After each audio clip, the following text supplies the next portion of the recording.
Hey you guys, welcome back. Badass Farmer here, and I apologize for my absence. It's been a little cray-cray here in this area, as I'm sure it is in everywhere else on the planet. And we have been pretty much just trying to prepare ourselves as a family. We have 4 children, and because there's been a lot of fresh produce not being delivered to the grocery stores, we want to make sure that we have enough food for ourselves.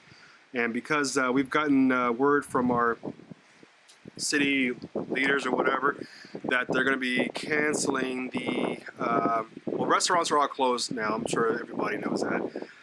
The farmers markets, they're already saying that they're possibly not going to be open this summer.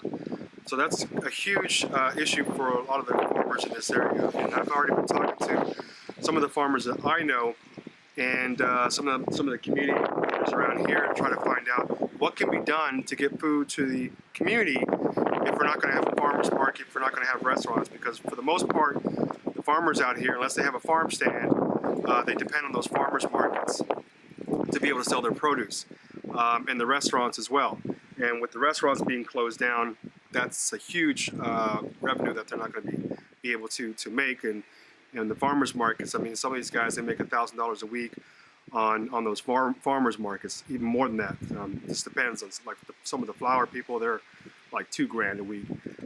So what we've been trying to do is trying to organize to make plans for people in our community and other communities in the area who might be interested in a drop-off for a box of food, and combining with different farms who want to cooperate. I'm going to be doing some driving. I've held other people who are going to be participating. So we've been kind of scrambling around with that, and so that's what we've been doing so far. But as you guys know, we're still in the process of trying to move, and that's been put on hold because of all this stuff. And because we, don't have a whole lot of land to work with, we decided to grow things in pots, and also because this is an HOA community, there's a lot of spraying that goes on around here as far as the common areas and some neighbors who do things that way. Alright guys, as you can see here, I already got one of these pulled out of the tray, and these are 98s. I started all my seeds in these 98s. And because they were a little bit older, seeds are usually really picky, especially the onions. From what I've heard, that if you let them get too old, like if their seeds go like, more than a few years, the germination won't be so good. So I didn't take any chances. I doubled up. Some of them even tripled up by accident. But they all pop, so I'm pretty happy with that. So this is 2, so I'm just going to take them, separate them out, just like that. And I'm just going to start planting them. And I'm trying to do it so that the root reaches down.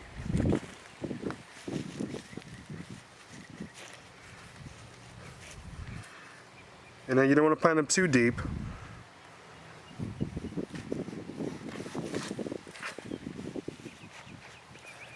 Alright, so that's the first few. What's your spacing on these? I'm doing about 3 to 4 inches apart.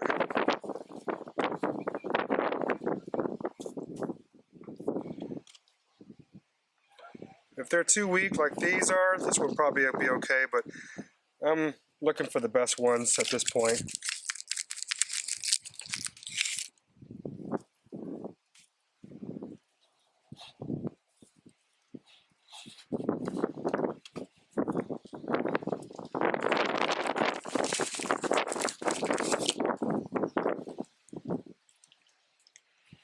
Okay, so I'm just going to keep doing this, and I'll come back once I get it all done.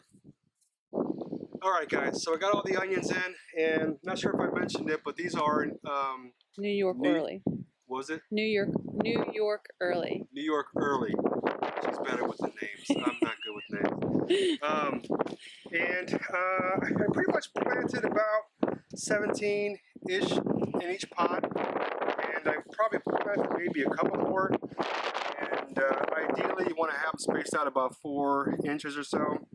But I planted them in a little bit closer because I do plan on pulling some of these for early harvest, and letting the rest of them continue to grow to get bigger. Okay, so now we got 4 pots of 5. Huh? 5.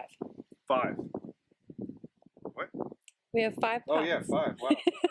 I was moving fast, so you know, when I'm working, I'm just go. Yep. All right, so we got 5 of these, and now we're gonna get started with the shallots. Those are next, and one of my favorite onions, by the way. And because one thing we do eat a lot of, because we cook with a lot of onions and garlic, and you know, anybody knows his business in cooking. You know, if you ain't cooking with onions and garlic, you got some problems. Okay. You can see, guys, there's 2 in 1. You can easily separate them out. These roots are pretty resilient. All they do is want to grow. They're like a weed. They just want to grow. All they want to do is grow. And Especially after the cats laid on them. Right. Yeah. Yeah. I forgot to mention that, guys. Look at this. Look at. Yeah. Our cat decided to climb into our little grow area. We're like, oh, this is a nice place to. I'm gonna sit down and let. I'm like, what the hell are you doing, man? Get out of there! So yeah, I was freaking out. Luckily, he didn't damage them, break them. I'm sure some of them are, but because I, you know, pretty much overplanted. Some of these got double shoots. I'm not too worried about. As long as they don't, you know, they're not broken. They're like, you look over here, they pretty much just laid down. But you know, they haven't broke. They're not snapped. You know, so they should be fine. And the other thing I wanted to mention, let me pull one out real quick. Like I said, you can pull these guys out and just start breaking them up. There's 2 of them right there.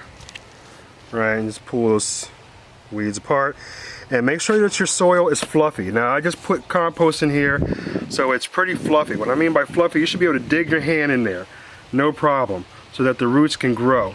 All right, if it's too compact, take a fork to it, and not an actual eating fork, but a farm, and get in there and loosen up the soil a little bit, because that will help the roots grow much easier, and then you'll have a much better harvest. So, all right, well, let me get the rest of these guys in here, and then we'll come back when we're done. All right, guys, I'm all done. We got 5 pots all together of the yellow onions, which is the New York Early. New York earlies. And then we got 4 pots of the shallots, which is what was that one? Connoisseur. Connoisseur. Something like that. Connoisseur, I don't know, something like that. I don't know, something weird like that. So they're a little, you know, slumped over now, but they'll perk up in a couple of days. So I'm going to end it here because the wind's already coming, and I apologize for the wind, guys. So I'm going to have to cut it right now. But we're going to be doing the garlic next. So stay tuned for that. And again, stay positive. Don't let this whole virus thing get you guys down. Plant your food. Connect with your neighbors. You know, be positive. Breathe. We're going to get through this, okay? It's nothing. It's nothing. All right, I'll talk to you guys later. Peace out.